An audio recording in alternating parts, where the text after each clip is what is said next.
Bom dia, pessoal do segundo ano, tudo bem? E aí, pessoal, chegou então a nossa aula de revisão, certo? Como que a prof organizou?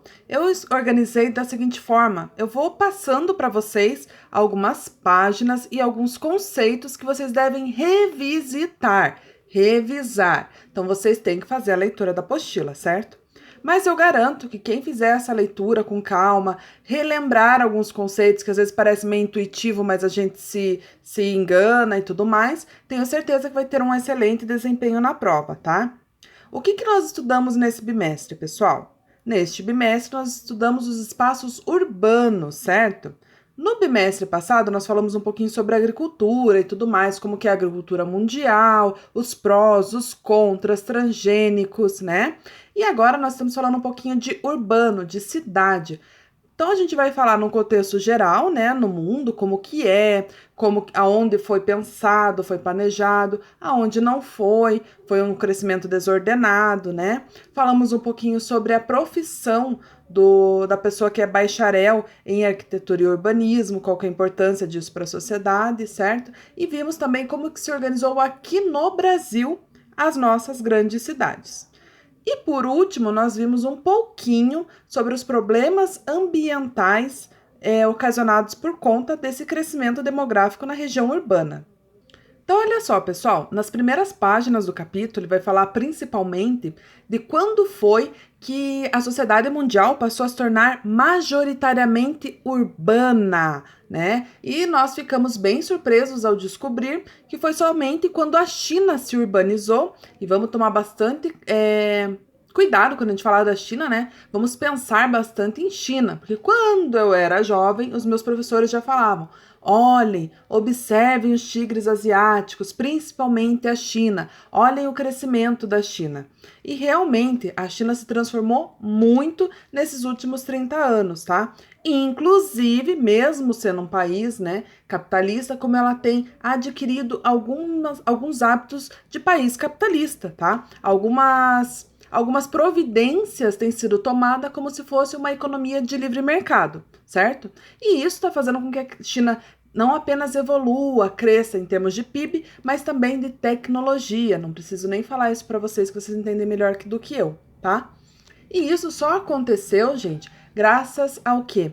A um pouco da migração das pessoas da parte rural para a parte urbana, tá? Qual foi a importância que isso teve no desenvolvimento mundial? Então, ali na página 9, eu quero que vocês deem uma boa olhada ali como que foi esse processo e o que ele chama de terceirização da economia. Não confundam terceirização da economia com o terceiro setor. Se embananou? Então, para um pouquinho e dá uma olhadinha lá nessa leitura da página 9. Depois, pessoal, lá na página 12, lembra que a prof falou sobre o bacharel formado em arquitetura e urbanismo? Então tem aqui um pouquinho mais, se você quiser relembrar disso, né? De repente não sabe ainda que carreira seguir, se interessou um pouquinho sobre isso, tem aqui mais informações sobre essa profissão. E mais para baixo, ainda na página 12, ele vai falar sobre a macrocefalia urbana. Lembra que a gente comentou bastante o que será que é esses conceitos que falam da cidade, o que é uma macrocefalia urbana? Lembra que a gente estudou? É quando num determinado local, num determinado país, uma cidade concentra a grande maioria da população, tá? Então nós vimos isso em alguns países menores aqui da América do Sul, né? Então dá uma relida, relembra o conceito de macrocefalia urbana, o que que é. Vocês viram que são coisas bem fáceis, mas é sempre bom a gente estar lembrando, né? E depois nós vimos aqui mais algumas coisinhas que nós já estudamos no primeiro bimestre, que tem a ver com a migração e imigração, né? Que tem a ver com a população, certo?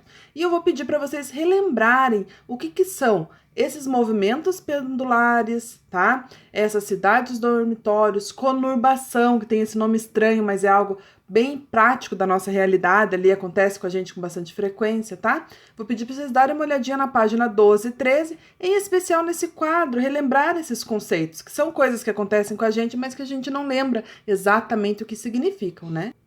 Aí, pessoal, lá na página 16 e na 17, eu gostaria que vocês relembrassem esses conceitos aqui, ó. Cinturões verdes, periferias e, em especial, os subúrbios. O que são isso? Às vezes a gente escuta, né, expressões Ah, fulana é suburbana, tal, quando se fala de São Paulo, de Rio de Janeiro, subúrbio do Rio, do que eles estão falando? O que isso tem a ver? Ou quando eles falam principalmente em notícias internacionais, ah, subúrbio de Nova York, que bairros são esses? Quais são as características dos subúrbios, tá? Então aqui na 16 e na 17, deem uma olhadinha. Aqui no capítulo 8, a gente já puxa a sardinha para o nosso lado, né? E nós vamos falar um pouquinho sobre a formação do território e organização urbana do Brasil. O que isso tem a ver, prof? Isso tem a ver o seguinte: como as cidades que nós conhecemos hoje, as favelas, os lugares mais pobres e os mais ricos, mais desenvolvidos, os que são planejados e os que não foram planejados, que têm histórico de alagamento, de desmoronamento, como isso se originou. Tá? Então aqui a gente fala desde as capitanias hereditárias até todo o processo de êxodo rural, até o começo da formação das cidades e tudo mais, certo? Em especial, a prof queria chamar bastante a atenção de vocês lá na página 20.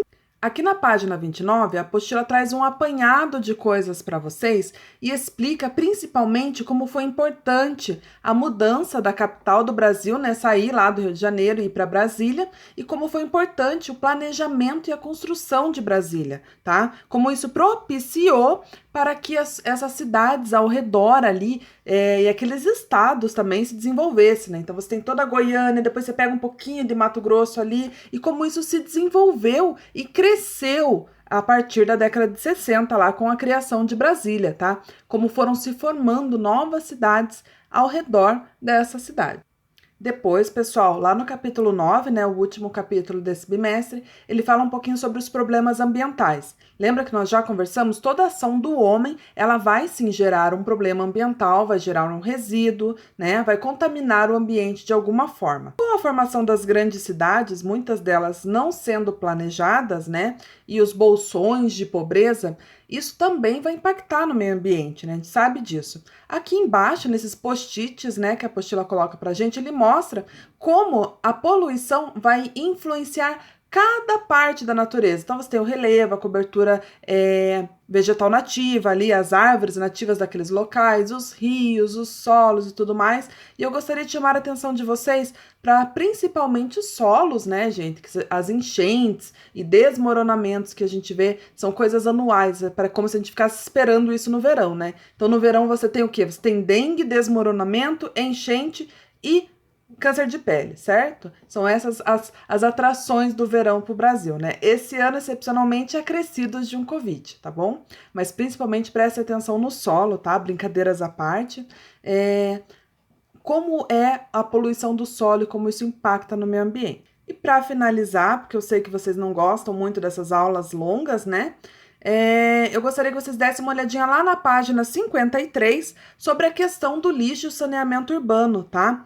Porque todas as outras coisas são um pouquinho mais difíceis de evitar, né? Como que eu não vou construir, como que eu não vou asfaltar uma cidade? Mas a questão do descarte do lixo, nisso sim a gente pode ajudar de alguma forma e evitar, né, essa poluição. Então, gostaria que vocês dessem uma boa olhada lá na página 53, tá? E eu encerro por aqui, pessoal. Vou morrer de saudade de vocês aí nessa semaninha que a gente não vai se ver. Vou fazer a correção das atividades, quero ver se eu já posso, pra gente já ir vendo, né, quem tá de recuperação, quem não tá. Assim que eu receber as provas, eu espero já fazer a correção, tá? Depois a gente conversa sobre as recuperações. Então, quem não fez as atividades, corre lá e faz, que até os 45 do segundo tempo dá tempo de ter uma notinha lá. Gostaria muito do seguinte: vocês têm 5 questões de alternativa e 5 questões discursivas de escrever. Eu gostaria de não ler cópias e nem plágios. Então, não copie tudo da apostila. Leia a apostila e reescreva, transcreva com as suas próprias palavras, tá? Para vocês já irem treinando aí para os vestibulares, para os concursos da vida, como que é fazer a escrita de algo que você conhece.